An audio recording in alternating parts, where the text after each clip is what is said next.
topics and opinions expressed in the following show are solely those of the hosts and their guests and not those of W4CY Radio, its employees, or affiliates.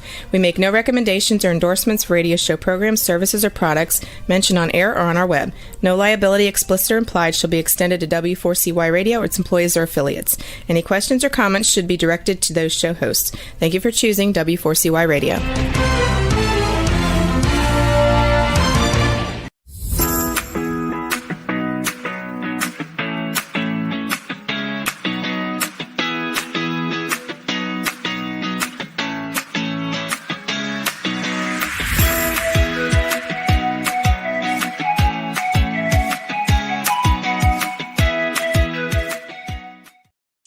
Hi, welcome to Learning to Dance in the Rain. And this is Shelby Wagner, host of the show. And we talk about share our experiences, how we have overcome different problems and challenges in our lives, and hope that our experience can help you to make a good decision to solve some of your issues and move forward to a happier life. And I also like to introduce new authors and current trends that are part of the living world. And today I have a guest, Steve Kidd, who's an international best-selling author, and he's worked with over 4,000 people to write, publish, and market their books to bestseller. His clients have included billionaires and Olympic athletes, doctors, lawyers, and world-renowned inspirational speakers. The books he has helped his clients create and market have impacted millions around the world. Steve has a marketing company and has had for 36 years and has been in internet marketing for 29 years. And he's been doing book marketing for 15 years. I'd like to welcome Steve Kidd to our station. Hi, Steve. How are you today? I'm doing great, Shelby. How are you? I'm doing very well. And I want to thank you for being here today. And I know I'm going to learn a lot. Thanks for having me. I'm excited to be here. Good. How about telling us how you got into marketing or writing a book, all this stuff that you do? Well, I mean, marketing is a fun story. I actually started in sales when I was 5 years old. My parents had bought some holiday cards and napkins for my brothers to sell, and they very quickly discovered that they didn't really want to be in sales. Being the brave 5-year-old that I was like, can I do it? And I took out the full bag of them and came back with an empty bag and a pocket full of money. And I've been in sales ever since. We started our marketing company coming right out of high school, and have had it my whole entire adult life. Book sales is really kind of fun because along the way, doing marketing for other people, my actually second youngest daughter and my then wife were on a trip looking at the different filming locations for the movie Twilight. They were blogging about it. I helped them turn that into a book. That book became the #1 best-selling movie-related travel guide on Amazon at the time. And from that, we discovered the power of being a best-selling author. Bestseller is literally the #1 influencer credential you can use. So I, from then on, have used it as an absolute pivotal, majorly important part of everything we do when we help market people. Very good.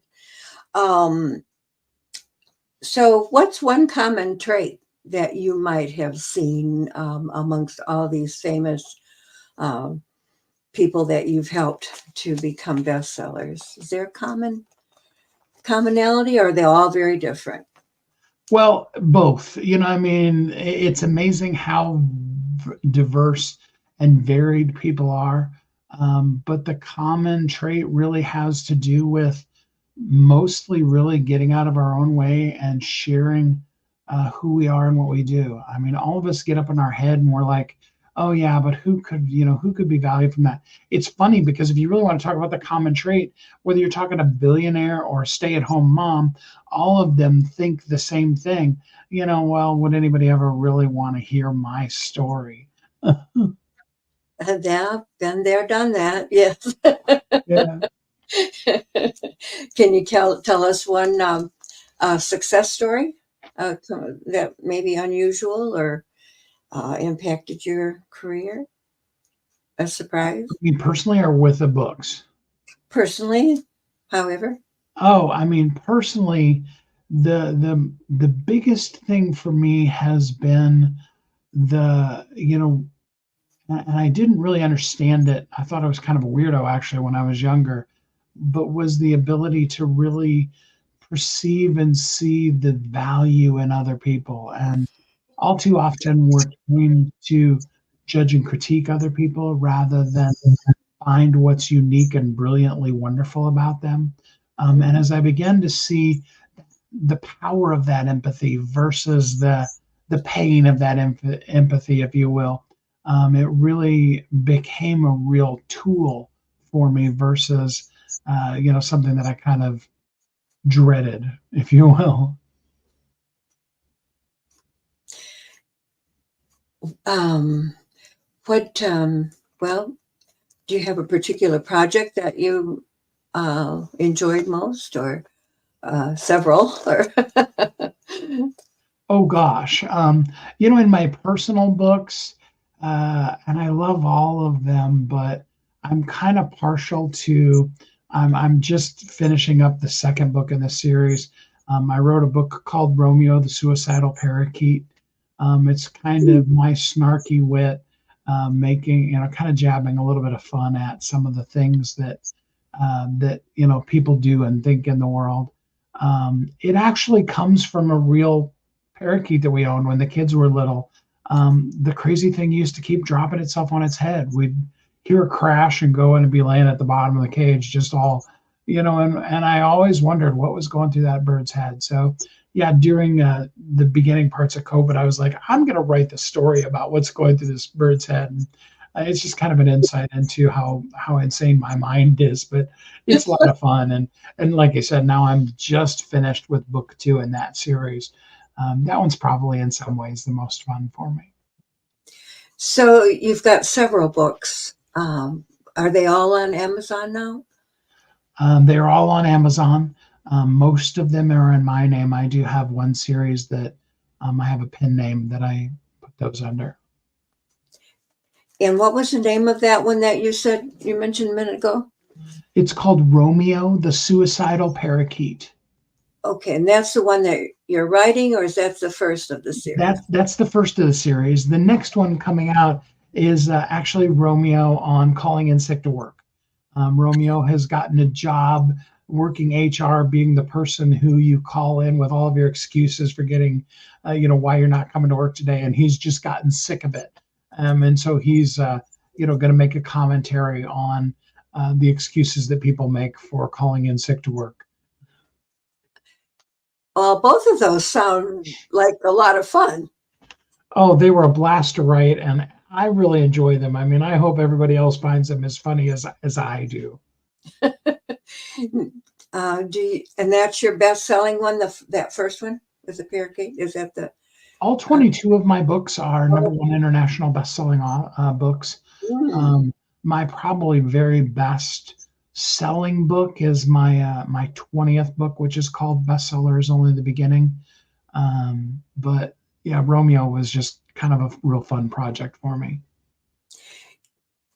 You mentioned the bestseller is only the beginning. I saw that in a lot of your marketing material. So, golly, most of us look at it, gee, if I get to be a bestseller, that'll be my goal, right? My end destination. But you're telling us it's just the beginning. So, goodness, what can you tell us about that? Bestseller is a credential. It's a day one launch strategy. If you know what you're doing, and if the book is set up properly, or if you pay somebody like me to do it for you, your book should hit the bestseller list when it launches, because really becoming a bestseller is more about search engine optimization on the search engine that Amazon is, versus even the number of copies of the book that sold. It is like building a foundation to a house that you build this really cool house on. You wouldn't want to live on the foundation, but you absolutely need to have it. In fact, in the book, I equate it to graduating from medical school. If you want to be a doctor, you've got to graduate from medical school first, but nobody's going to let you operate on anybody after you've graduated from medical school. Bestseller is very much that similar kind of a credential. Wow. What would you say is the biggest mistake that authors make when they start marketing their book? Most people announce their book rather than having an intentional market launch. And so, because authors or their publishers with them can write very good descriptions of this is how cool my book is and all those kind of things. But SEO is a completely different animal. And in the end, most people don't understand Amazon is a search engine. And so you need to understand how to optimize your listing, just like you would a web page for Google. You have to optimize your Amazon listing for it to show up in a search on Amazon. I've had a whole bunch of people contacting me wanting to help me SEO my websites and my YouTube channel, and I haven't gotten around to doing it yet. So I better get around to doing it. That's what you're telling me, right? Yeah. Yeah. I did see one group that said, when you give your book a title, it's a good idea to put those keywords. That's what the SEO, search engine optimization, is, putting the keywords somewhere, right? So people can find your book. But putting them in the title, they suggest, if you can do it. And I've been trying to figure that out, how to do that on my next book. It's kind of a challenge. My first book, Learning to Dance in the Rain, well, that's definitely not what my book is about. I mean, it is, but it isn't. I learned to dance when I was grieving, so the rain is the grieving in part of it. But on one hand, it's a metaphor too, and people don't get it. And my daughter loves to dance. I think I read your book, and whoops, no. What do you think about that suggestion about putting your keywords in your title? Absolutely, title or subtitle. Often for the title of the book, like your book is a perfect example of it, because I actually love your title, Learning to Dance in the Rain. It would be the subtitle, how to find empowerment in the midst of your grief, or how to learn to live again after a great loss, something like that. Mhm. And those all come from, and I suppose if you really want to talk about the step that people skip, is identifying who am I really writing the book to. Most people want to, it's like, well, everybody goes through this, so I want to make sure that I include everybody. And when we try to talk to everybody, we end up talking to no one. So, yes, in that subtitling is one of the places where you want to bring that clarity. It's one of several elements in creating the overall SEO for your book. That's what I thought I was doing when I put the subtitle Surviving Grief, Internet Dating, and Romance Scams. But I'm not sure I made a good decision with that either. I like the one that you said a minute ago. Actually. Well, and Now, Shelby, what that goes to is what I was saying before. When you take those three phrases, those are three totally different things. All of them very good, and all of them things that you definitely, from other conversations we've had, can talk about. But a person isn't probably going to be searching for all three of those things simultaneously. And that's, I suppose, one of the bigger mistakes people make too, is they try to write about all of those things rather than having the book be smaller and write about surviving grief, write about romance scams. Write about each one of those things and let those individually stand on their own, and then optimize those, is much more powerful. And it is how we read these days as people. I mean, the day of the 300-page book is really, I mean, I know there's people that are still putting them out there, but it's not really what consumers really want. I was just listening to your podcast, the name Thriving Entrepreneur. And one of the fellows that you interviewed, I didn't catch his name, but he said the first book that I think he wrote flopped because he was trying to solve too many problems at once. And so I could relate to that, when just like what you got through saying, that you need to find one problem and solve that problem and then go on to the next. In your book with the parakeet or the parrot, you're going to solve the problem about calling in sick and not going to work that day. I mean, Yeah, Romeo is actually going to give you, his suggestion is he gives a list of 10 things, and that when you call in to work, you just say number 2, or I'm number 6, and then just be done with it. And, because people try to get so inventive. And I actually worked that job for a while in some of the companies that I've consulted with. And so I understand his pain. But yeah. And how about the kids who forgot their homework and said the dog ate it? That's actually one of the ones in there. It's, Is it? the dog ate my, in this case it's work related, but and it's like, let's be honest, the dog actually ate your kid. Okay. Yeah, it's really cute. So, what would be the main advice? One piece of advice you would give an artist, I mean, a author who's just starting out. Somebody's waiting on you. There is somebody that, is going to learn, grow, be entertained. It doesn't matter which angle your book is from, specifically from how you do it. And A, that one person would be more than enough. And B, they're not going to get what they need until you share it. And as long as you're in the process of doing it, or wanting to, or expecting to do, nobody can get anything out of it, including yourself.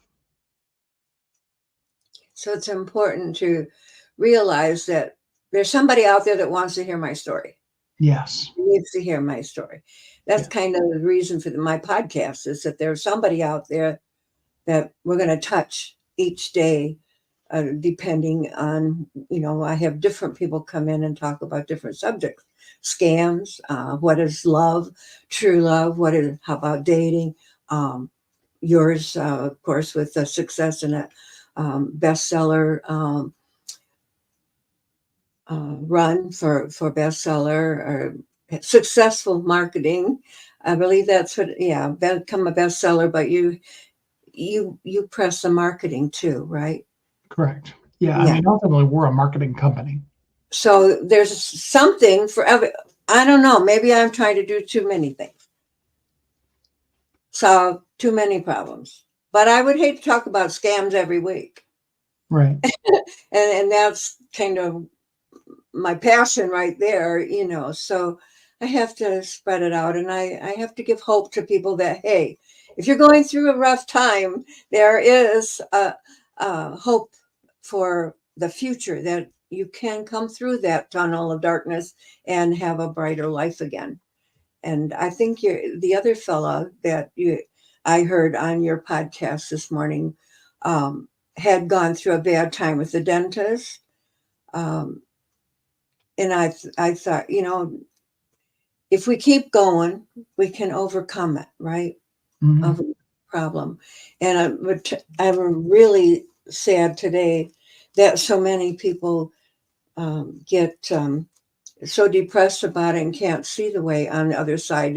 If a scammer is bothering them, and then they make a final decision to commit suicide, and what's that? That's a long journey solution to an immediate problem. I mean, that Yeah. that's not the way to go. But anyway, I was interested in this word, Zaraz. How do you say that, and what does that mean? Zaraz. Zaraz. Zaraz is an ancient Hebrew word. We could talk about the 4-hour deep dive I did with ChatGPT to find the word because I'm a big geek like that. I was intentionally going with an ancient language, especially words like or languages like ancient Hebrew, because many of their words mean whole phrases or even whole paragraphs of stuff. And I wanted to have a word, but have it mean a whole lot of things. Zaraz is about being the light that spreads transformation throughout the world. It brings hope and light and transformation to the people that it comes in contact with.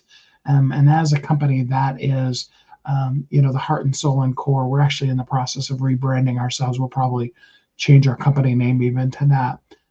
Is to bring that light and hope and transformation to people and give voice to the voiceless and power to the powerless and those kind of things is really what we're all about as a company. And we need those. We need Yeah. hope. We I saw that you are a minister also. I'm a third generation minister. Yeah, my grandfather was a pastor his whole life. So was my father. And I've had many staff positions in churches, though with the gifting of evangelism, I've spent most of my time outside, working outside of the four walls of the church. Oh, so you don't pastor a specific church. I am not currently on staff at a church, no. Yeah. Mhm. How was that experience though? Was I mean, it's. I love how. What book was it that starts out? It was the best of times. It was the worst of times. I mean, oh that's a good way of describing being in the ministry. It's one of the most fulfilling and heartbreaking situations simultaneously. I can understand that. I've been church organist for way over 60 years. So I've had pretty, close relationships with the ministers and the people too. And I learned some of the problems that sometimes I felt like maybe I was being uh, asked to coach them or something um, instead of the pastor. And I have the problem of taking on those other problems and can't get rid of them.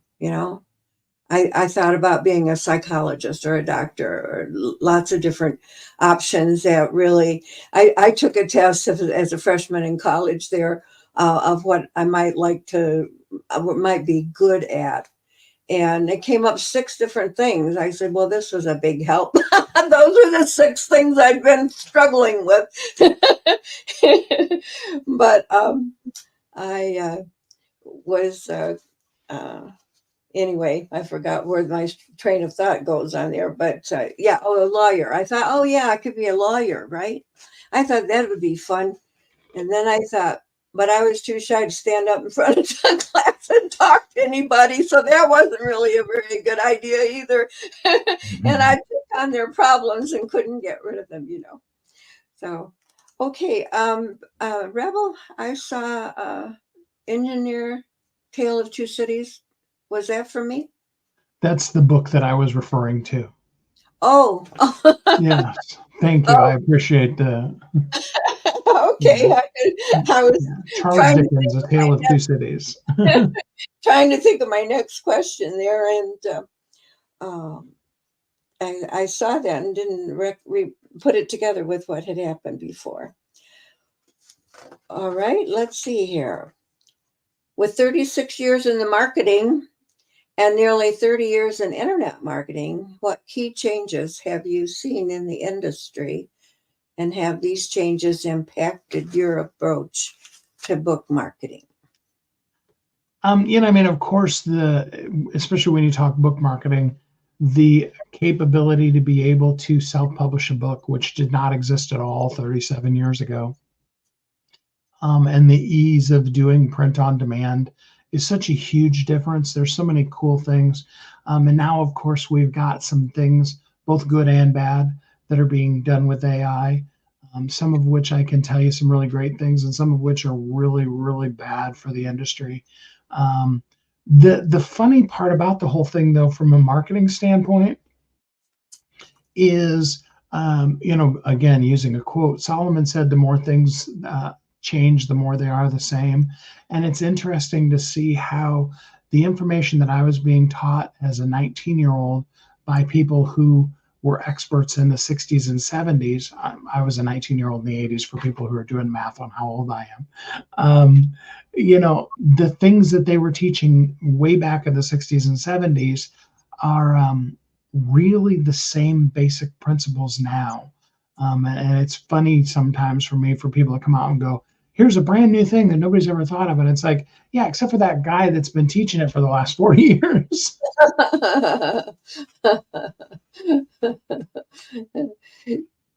So are your books self-published? All of my books are self-published through Amazon. Yeah. Through Amazon. Okay. So, well, when I wrote my book in 18 and I got to thinking, what was I going to do with that? I found out that it was going to take probably 5 years or more to be able to interest a traditional publishing house in my book. And I thought this was an urgent topic that I wanted to get out right away. And so that's why I decided to do the self-publishing. The trouble with that, I found, was finding an honest printing company, self-publishing company.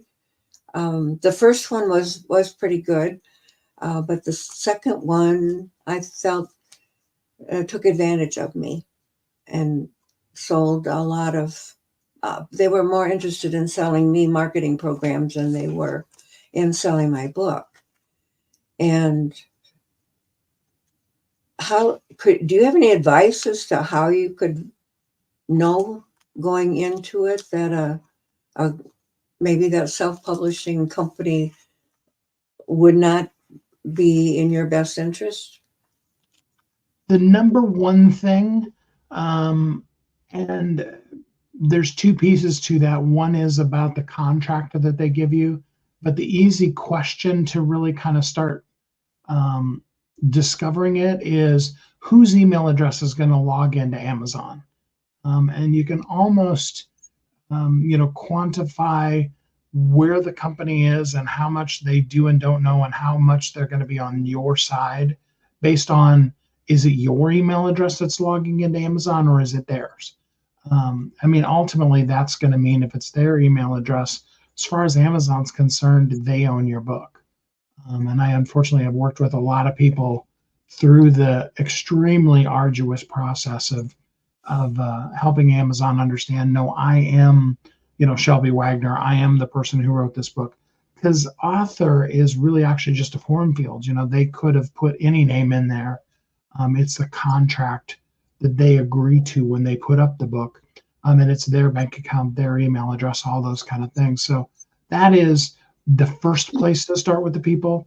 And then second would be most definitely, who have you worked with and what have you done? What kind of experience you've got. That's kind of part of what I'm really talking about in Bestsellers Only the Beginning, is the whole concept of, somebody's talking about, months, weeks, years of, you getting to a point, then they really don't understand the foundational elements of what it's going to take to market your book, let alone how do we build on top of that.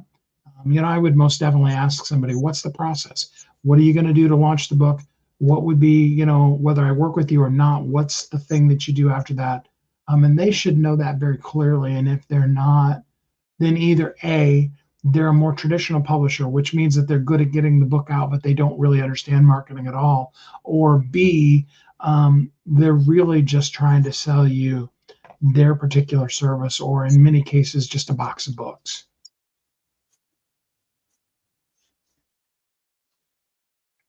That's very good. I know the one thing that irritated me most was if there was a mistake on my detail page on Amazon, I couldn't change it, and the Amazon wouldn't change it for me. I had to go through the publishing company because Mhm.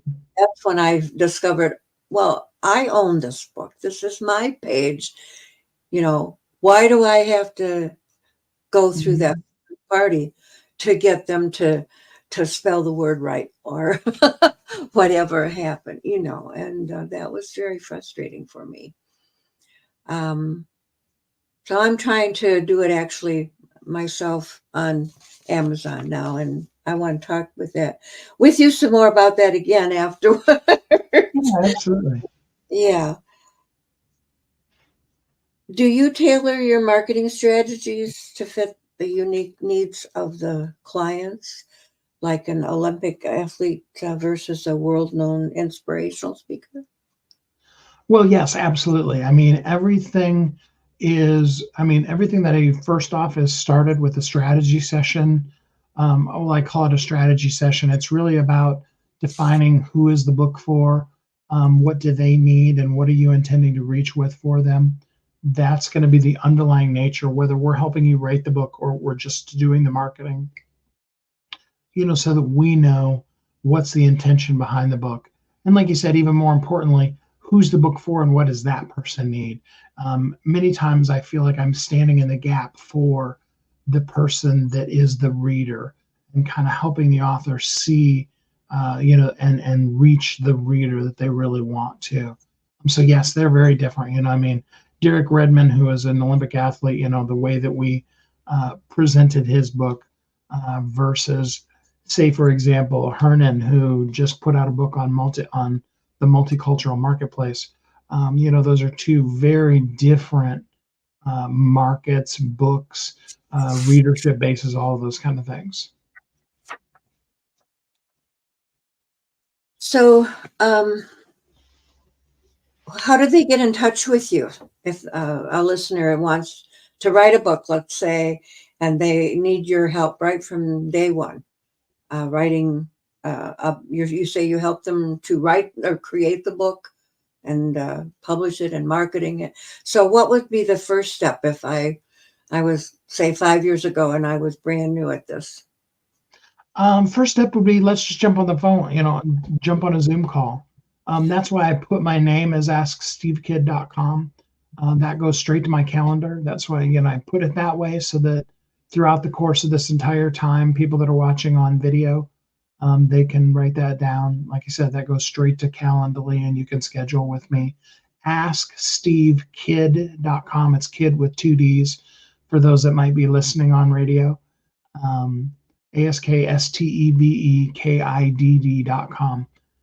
And yeah, that's the first thing. Let's just talk. I don't charge for my initial assessments, and I'm probably even sometimes too free at giving advice and telling people how to help. And wherever you are in the process, I'd love to help you out. And on Amazon, just type in Steve Kidd and your books will come up? Or?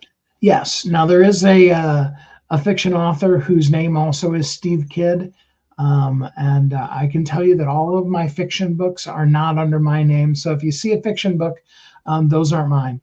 And I'm trying to get that straightened out with Amazon. But yeah, there's all of my books under the name Steve Kidd on Amazon. 2 Ds also? 2 Ds, yes. STEVEKIDD. All right. And let's see here. I'm trying to think of another, kind of run out of my questions here. Is there anything else that you can think of that you'd like to say? Well, I want people to know that there's a process to it. There's a system to go from wherever you are. I know I want to write a book and I don't have any idea, or I've had the book for years and years. Anywhere you are in the process, we've worked with over 4,000 people. We have 100% success rate, making folks bestsellers. And it really is. I mean, we talked earlier about me being a third generation minister. It really is kind of how I show up in the world as a minister these days, is to reach people. I do always make sure that my staff gets paid for their work. Tend to give away my time a little bit, maybe too freely, but that's okay. But there's help, and the world absolutely does need your book and you to do the things that you are meant to do in this world. And absolutely, we would most definitely love to help you. And there's a very easy, simple process. In fact, you could be a bestseller as soon as a month from now. Well, we're going to talk about that. Yeah. Yeah, again, I've talked to so many people. I've kind of gotten lots of things in my head. But yeah, I got to talk. I'm going to call you. Perfect. I'm here. I will do that. Oh, I was wondering if you mentioned AI. You want to address that subject at all? Sure. Okay. I want people to know up front, I actually really do love AI, and I use it on a daily basis for the things that AI is good at. AI is never going to replace human creativity. It's not possible. Even the things that are extremely creative in it were based off of an examination of creative, truly creative people, and then mimicking that. Okay, so you need to understand that about AI. Again, like you said, I absolutely love AI. Amazon is already tracking and doing some things behind the scenes that are showing that they will eventually have some quantifications on books that say this book was written by AI, this cover was created by AI, those kind of things.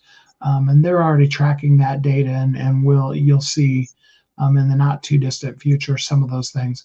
They will probably do like they've done with other things, and eventually there will be a completely separate category of AI generated, AI assisted type of books. What AI is really great for, though, is helping you come up with thoughts.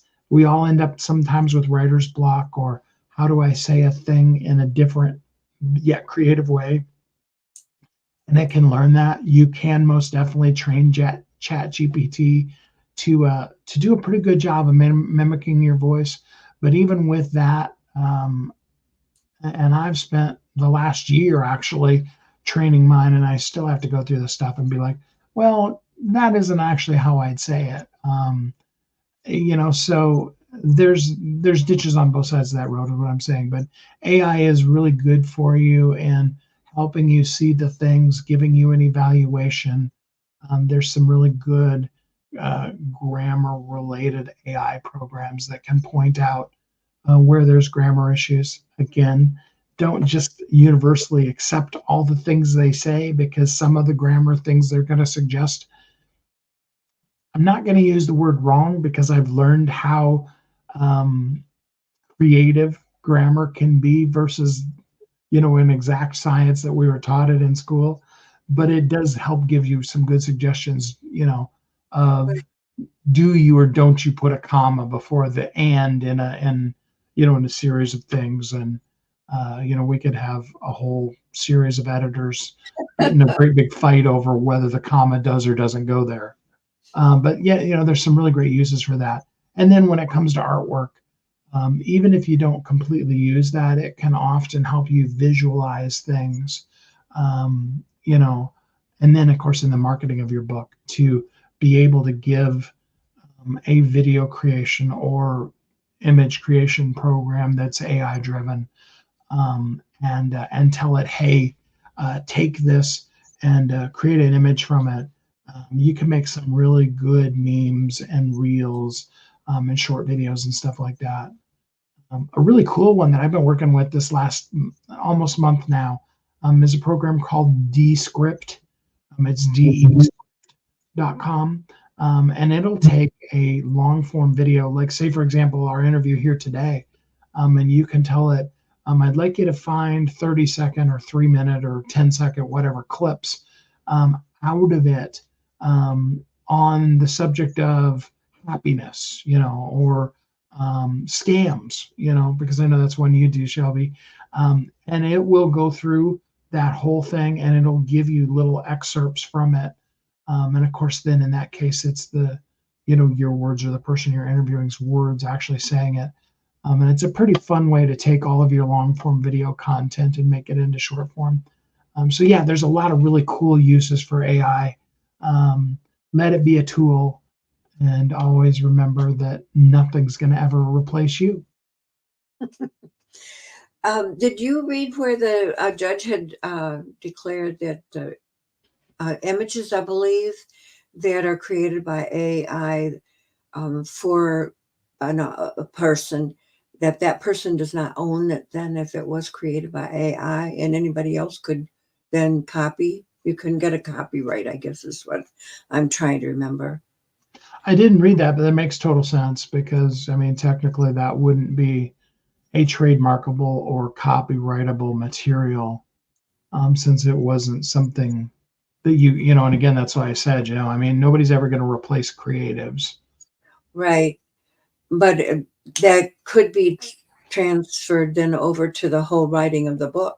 If it is assisted by artificial intelligence, then if they won't copyright the book, then other people could steal it.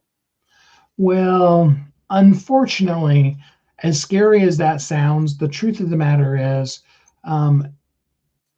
besides how much work it is to enforce your copyright, it's there are very few changes that need to happen in your book for a person to just literally steal your content and republish it as their own, and have it be considered to be a quote unquote new work. Copyright is a really finicky kind of thing. And I heard the lady, and maybe our engineer can tell us her name again because her name's escaping me right now, but the lady that invented Spanx. And she talked about early in the days, right after she was on the Oprah show, just tons of companies came out with knockoffs of her product. She said she had to make the decision, was she going to spend her time in court defending the thing that she absolutely had created, or was she just going to work harder, market more, and work on being a really hardcore product and quality. And you really need to make that decision because enforcing your copyright can really quickly, have you be in that place. Yes, Sarah Blakely, can be in the place where you're just in court the whole time. And as a creative, we don't want to do that. Right. Right. Oh, so that well, we'll go on. Oh my. I guess. I had another question, but it's getting close to the end, and I kind of forgot what it was. Well, I enjoyed having you here, and I want to talk some more. And you think you can make me a bestseller, huh? Oh, absolutely. In fact, we guarantee it. Our guarantee is that if we don't make your book a bestseller, we'll give you your money back. Oh my goodness. Yeah. Great. I'll tell everybody right up front, for me, that feels like a very hollow promise. I've done it thousands of times with 100% success. But I do absolutely, if I didn't make a person's book, I would give them their money back. I have seen one webinar. All these webinars are free to get you in there to then make their pitch so that you would take their course for $2,000 and whatever. One of them along the way said, you pay us when we are successful in helping you be successful. And I thought, I think that's difficult to promise, right? It's promising or you get your money back. That's kind of what you said. But the message is, I say I'm going to do X, Y, Z. And if it doesn't happen for you and you do everything I've told you to do, then yeah, you should have your money back. Yeah. On the other hand, maybe if I get the ABC and it's better than the XYZ because I did do what you told me to do, then you deserve more money than you're asking for. Yeah. And that's why my intention didn't go with the when I do it, then you can pay me process. Unfortunately, after all these years in business, I've had enough people that have been more than willing to take things for free and then not pay what they said they would pay, Oh, see. and that kind of thing. Yeah, But absolutely, we absolutely stand 100% behind that, and have, like I said, we've got more than 4,000 authors we've worked with now, yeah. that we, and that's our promise. We will make you a bestseller, or we will give you your money back. Okay, well, that's very good to hear. And I want to thank you again for coming and being on my show. And I really enjoyed meeting you. Um, Thank you to the audience for being here today. And I hope that you will be back next week, Tuesday at noon on the same channel. And I'll be interviewing another business entrepreneur who spent 6 months in North Africa um, to helping college students who want to be their own bosses. And I think that's going to be a very interesting episode too. So welcome to come back, and I'll see you all next week. And thank you very much again, Steve. Thanks so much for having me, Shelby. You're welcome. And bye, Rebel.